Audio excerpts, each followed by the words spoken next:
the American Enterprise Institute, and I'm looking forward to a great hangout today with three of the leading watchers of US-India relations.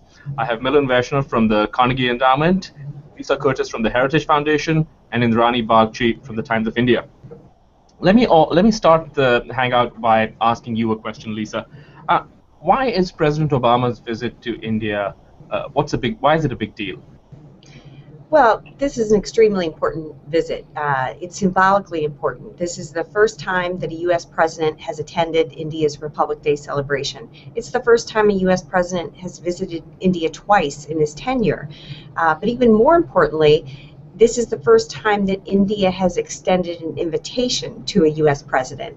So I think this shows that Prime Minister Modi is shifting India's foreign policy orientation, and he's showing he's not afraid to make a bold move to break with Indian foreign policy tradition, show that he is interested in a deeper relationship with the U.S. So, and the fact that Obama rearranged the schedule of the State of the Union just so he could attend also shows that he places high value on this relationship. So I think it could be a watershed moment in the India-U.S. relationship. And but along with the symbolism, we'll have to see some substantive agreements as well. And I think it's possible that the visit could highlight the defense cooperation issue, and that we could see a defense framework agreement. This is the updating of the 2005 agreement that is set to expire in June. I think that could be the centerpiece of this visit. Indrani, what's the view from New Delhi? Well, it's a big deal. It's a very big deal. We've had Republic Day chief guests from all variety of countries. We've never had one from the U.S.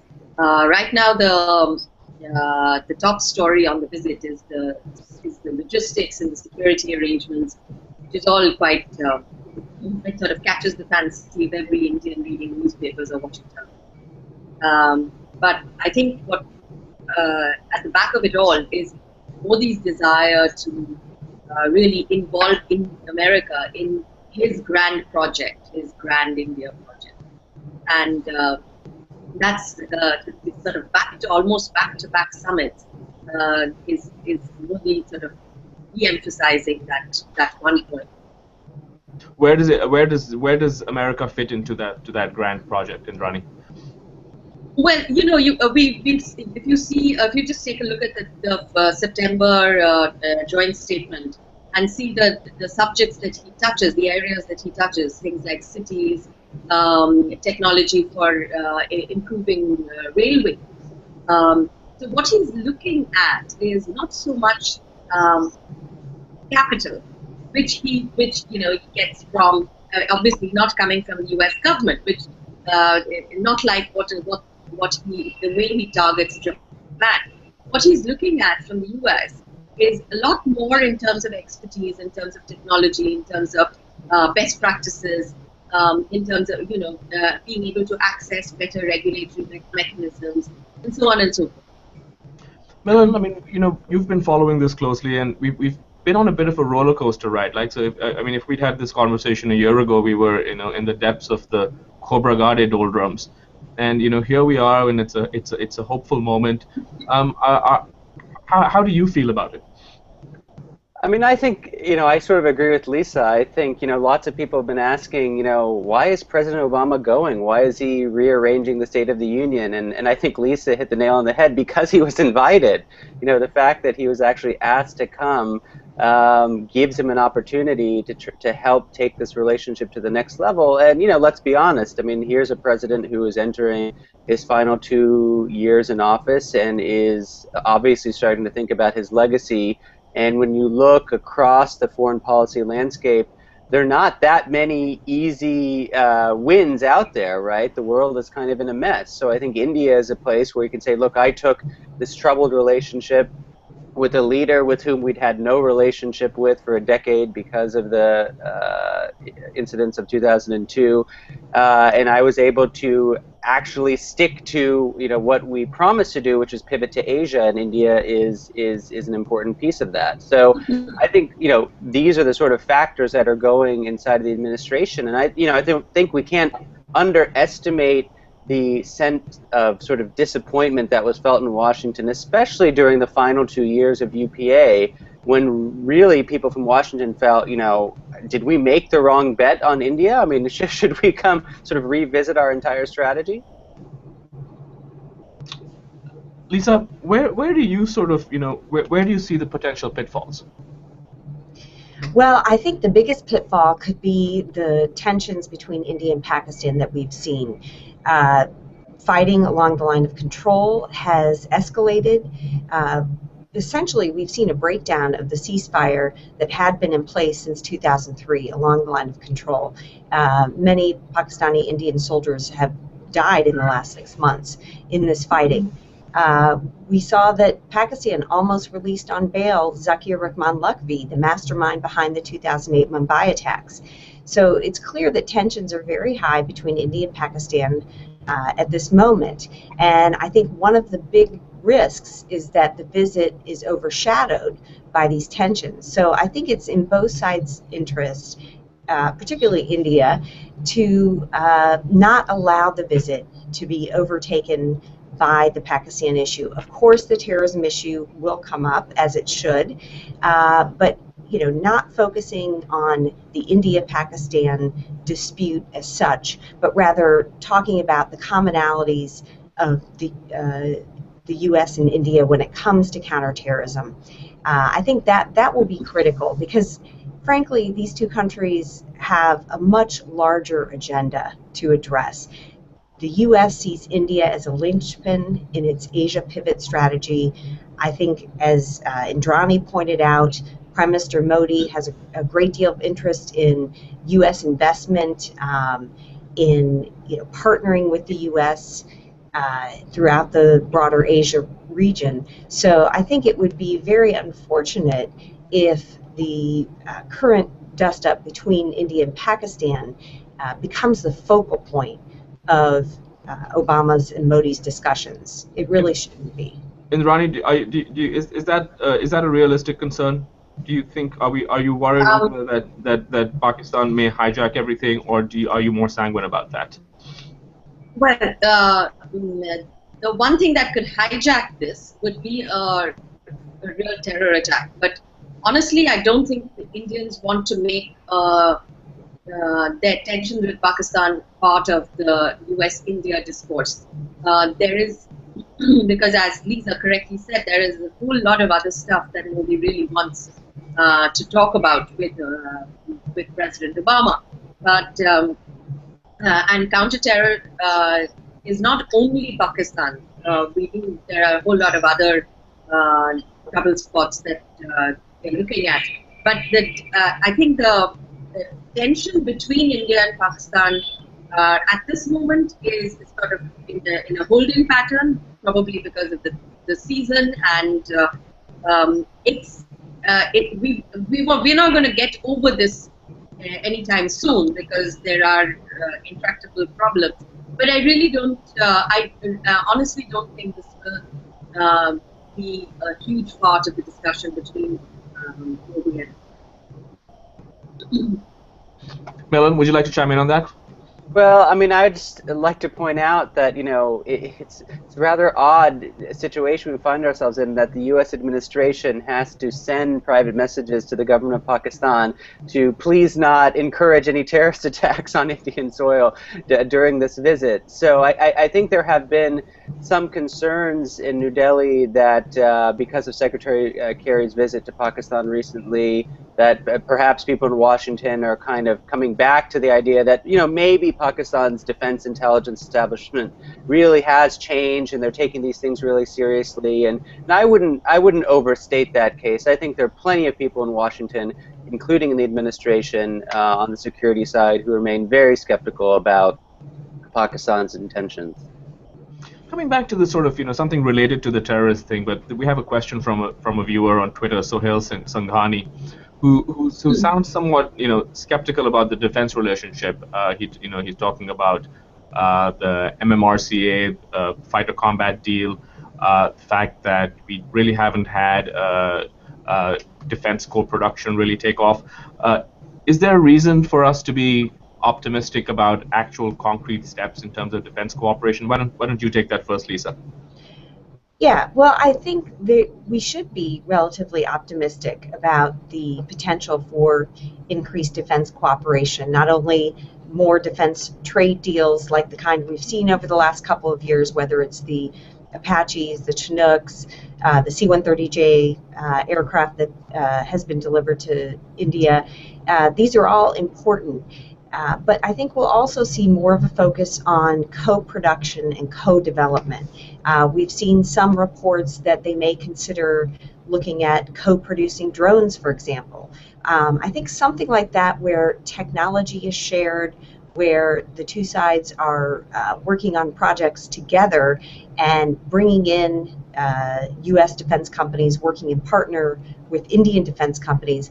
This is really, I think, the future of the relationship. This is certainly what India is interested in, and the U.S. has showed that it's willing to try to meet India halfway on these issues. Of course, the biggest stumbling block has been Indian unwillingness to sign defense technology protection agreements that the U.S. generally requires when it provides sensitive technologies. So this is still a bit of a hurdle for the two sides, but I think with the fact that Ashton Carter, who is the nominee to take over as Defense Secretary, when he was Deputy Defense Secretary is when the Defense Trade and Technology Initiative was launched in 2012. So he was a prime mover behind this initiative. And the fact that he's now moving into a more powerful role, I think bodes well for the future of that initiative and the future of their cooperation. Indrani, why don't you jump in on that? I mean, how much of this is just personnel, right? You have, you have a new dynamic defense minister in India, Manohar Parker. You have Ash Carter in Washington, who is not only seen as an expert, but also seen as a champion of the U.S.-India defense relationship. How much do you think they can move together? I think the prospects are very positive, very bright. Except we have to get over the bureaucracies on both ends are fairly difficult. Certainly on our end, I think the defense bureaucracy is very difficult. I think, and they will have to sort of cross the bridges of the offsets and all the other little things that hold it back. I think in terms of the idea, it's been a win idea all along. But being able to translate that into an actual project, I'd like to see at least one project going through. We have to see whether the Cabinet Committee on Security clears any one of these projects that have been on offer in the next few days. Milan, you wrote a piece around when Modi visited the U.S. where you argued that defense would probably be the core of this relationship. Do you still feel the same way?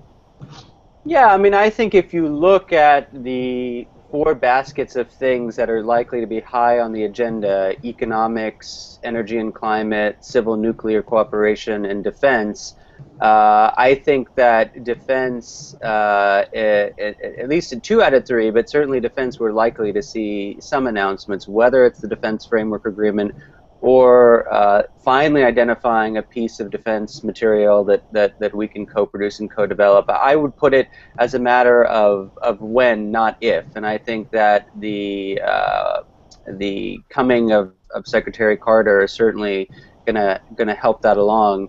And I think another bright spot, sort of somewhat related, is on civ nukes. I mean, I think that there has been a feeling in Washington that, especially with the previous government, that there was just not a willingness or a readiness to really discuss any of the concerns that the U.S. had and find creative ways of working around the nuclear liability legislation. And I think now we've seen a couple of proposals, at least being leaked to the press, about ways in which India could tweak the existing regulations or come up with new solutions to allow real investment in the nuclear energy space. So I think just that willingness is a hugely positive sign.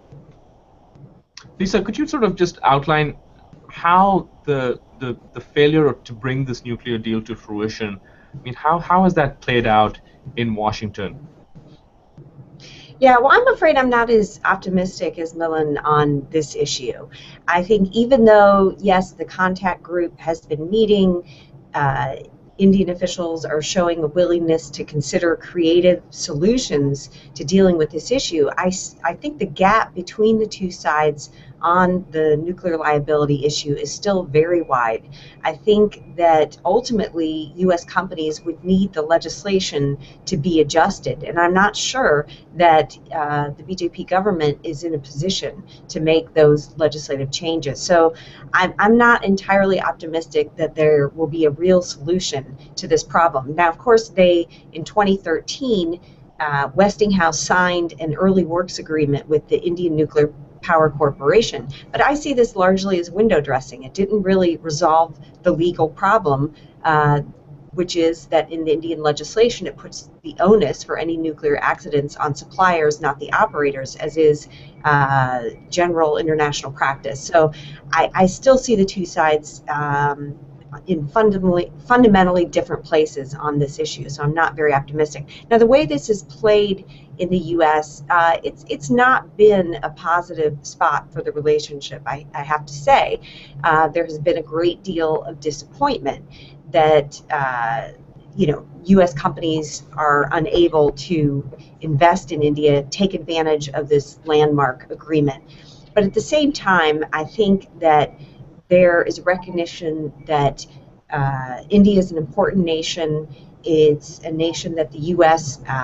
Wants to cooperate with, sees as having a critical role in the U.S. Asia pivot strategy. And so you don't hear as much about the disappointment over the civil nuclear deal as you did, say, 3-4 years ago. The conversation has turned more to opportunities for defense cooperation and looking at other issues. Certainly, if this issue can be resolved, this would be a major boost to the relationship. But I'm just not entirely optimistic at this moment that it will be, particularly, a week from now. Indrani, what's the view from there? I mean, there's one sense, like what Lisa is essentially saying is that the fix has to be legislative. It has to be something big that Modi takes to Parliament. But the view emerging from the Indian press is that, well, maybe there's another kind of solution around this. And ultimately, it's all about just, can you make this work for business? And maybe you can find that solution in implementing regulations and so on. What's your sense of how close we are to sort of finding some kind of solution? See, the liability, the CivNuc issue, I think, has several components to it. The liability is one of them, and here actually much more than American suppliers, because right now there are almost no foreign suppliers to Indian nuclear power plants. There are only Indian suppliers, and there haven't been any Indian companies supplying to the power plants for some time because of the liability law. So there is a need to make amendments in this law in the interests of Indian domestic suppliers. And that it is important to change the law, because the other creative fixes that are being looked at, in my view, really won't stand the test of a legal battle in court. But if you look at it from the legislative point of view, the BJP was responsible, as Arun Jaitley reminded us just the other day. The BJP was also responsible for putting in exactly those clauses in the liability law that we find troublesome today. Besides, they don't have the numbers in Rajya Sabha to amend a law right now with their reduced numbers, when they have a huge list of economic legislation that they need to clear.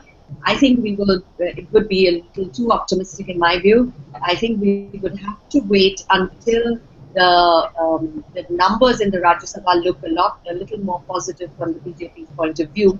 And until they are convinced of a crisis approaching, if there are no suppliers ready to supply to Indian nuclear power plants right now. There are 22 power plants that are currently running, and you're not getting spares, you're not getting supplies because companies are not willing to do it under this current law.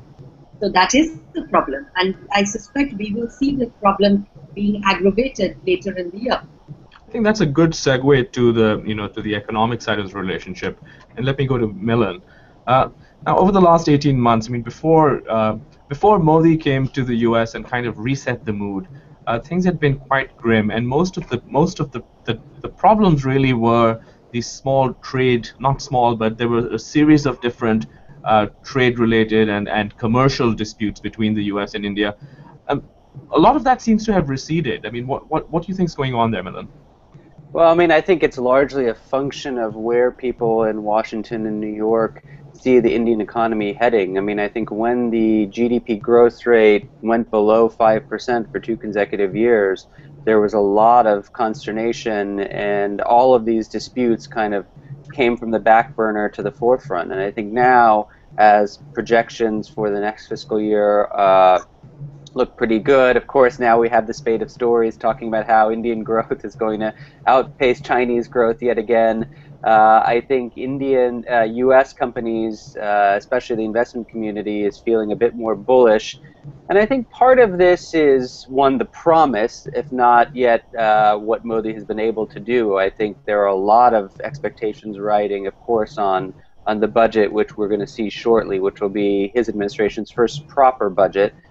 And I think the second is, one has to keep in mind where India fits vis-a-vis other emerging markets. I mean, if you look out at the emerging markets landscape, at the so-called BRICS countries, Brazil isn't doing particularly well. China seems to be, economically anyway, in a mess. Obviously, Russia is not a place where people are making new investments. So India looks like a relative bright spot. I think those trade disputes haven't gone away. I mean, we've found a way to work together to resolve the impasse over the trade facilitation agreement of the WTO, but I think intellectual property, local content restrictions, Indian concerns about restrictions on H-1B visas, all of these things are still around. I just think that the general India story in terms of where its economy is headed, thanks to rising growth and slowing inflation, is much more positive. So that's getting a lot of the attention. Lisa, are you surprised by how quickly or how dramatically the things have changed in terms of Modi's perception, right? I mean, we almost sort of forget that this was someone who was persona non grata in the U.S. So someone who could not get a visa after 2005, and I'm surprised that sort of and I'm wondering sort of how you would assess, that factor. Well, I do think it's amazing that 8-9 months ago, everybody was wondering whether Modi would snub the U.S.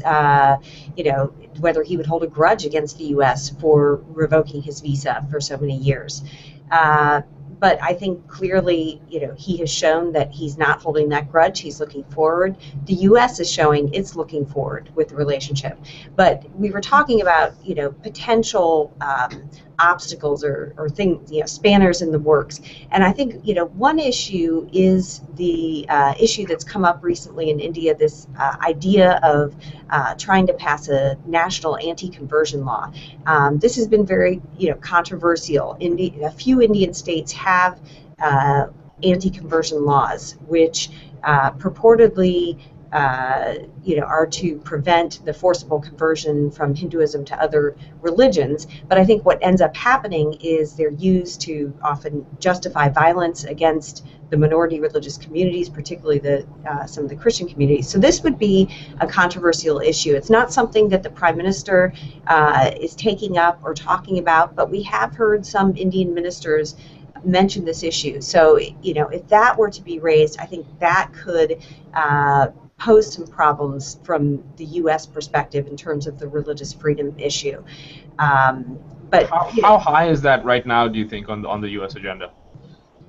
Well, I don't think it's on the U.S. agenda per se. What I think it would do if it is raised again or pursued in any matter is that it would then come up as an item on the U.S. agenda. That the U.S. would, because there are these concerns, and I think so far Modi has shown that he wants to live down that reputation of being a communal leader. He's talked a lot about raising up the economy for all Indians. In his first speech to Parliament, he reached out to the Muslim community, talked about the need to ensure that the socioeconomic conditions of the Muslim minority, were up to par.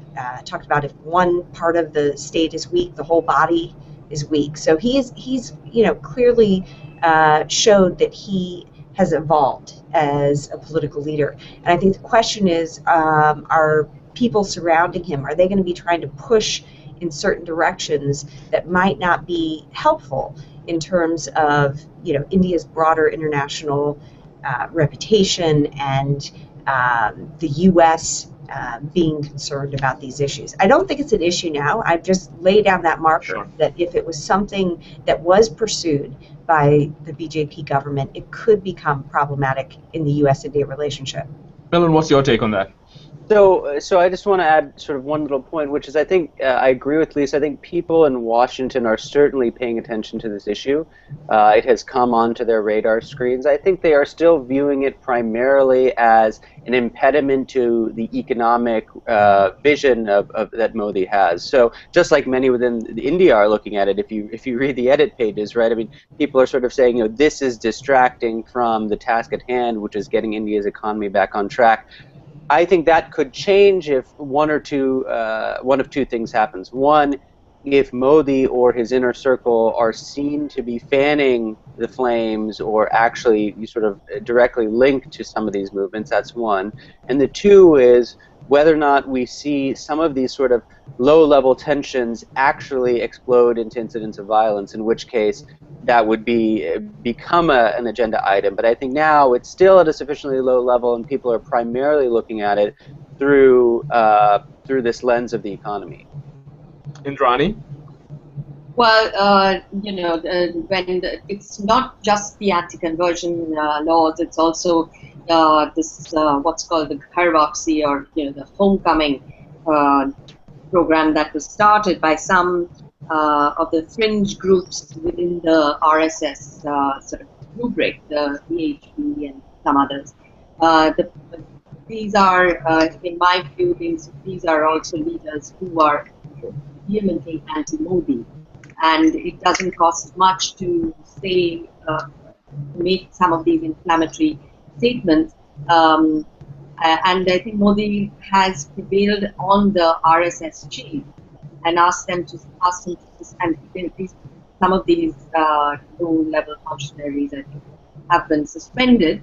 But the fact that it distracted from the economic business is absolutely clear, because in the winter session, which should have been an easier session to deal with, the noise around both the anti-conversion and the Ghar Wapsi made it very difficult for them to pass any legislation. And I think there was a lesson in that for the government and for the party. Well, we're running out of time, so let's just go a very, very quick pass through for each of the three of you. I have a two-part question, but just one sentence answers on each. What would you say is the one thing that would please you from this as an outcome of this visit, and would disappoint you? Lisa, why don't we go with you first? Well, I think it would be wonderful to, announce this defense framework agreement to show that both sides are stepping up the cooperation to a new level. I think they have to show this. This is symbolically important in and of itself, but I think they need to concretely show that they are stepping up the relationship to a new level. What would disappoint me, I think, would be if, there was, again, it got distracted by Pakistan. If there was, some major incident or something that happened that would force the discussion to come back to the Pakistan issue or Pakistan support for terrorism, I think that would bog down the discussions. So I think on the 4 issues, economics, energy, defense, civ nuke, I think at least on 2 of the 4 we need to have some concrete wins. So it could be the defense framework, it could be a deal on energy and climate, which would not be as big as the China deal, but would be something involving U.S. investment in R&D, India agreement to some carbon reduction emissions that are a bit more than business as usual. I think a failure to get 2 wins in these 4 categories would be seen as a disappointment. Indrani?